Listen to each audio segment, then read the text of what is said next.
Alo. Aleykümselam.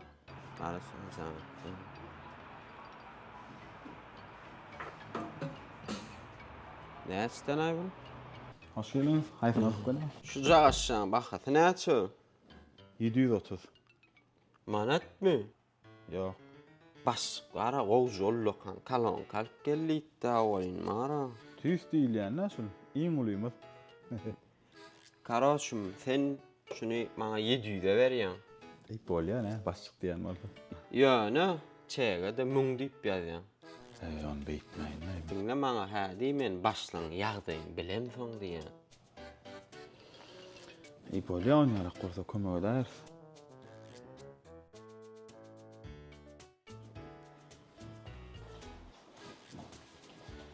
Selamun aleyküm. Oo aleyküm. Gelin. Hoş Şu geldiniz. kalon kan sizden alktır da işgärm. Hava.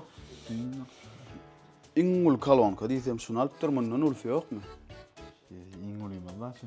Yo maňa şeýle ulfy berek da şu kalon kan. İyi uluyumuz.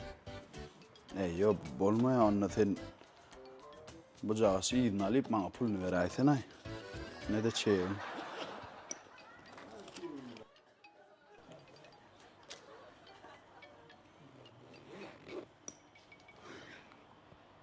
Çeğe de mung dip ya ya. من دلم اقتم بین بلجومی قاسم تمام غير يا غما غير يا غما غير يا غما Bollunmy? Hava. Onda pulmy ýygyna ber. قاسم تمام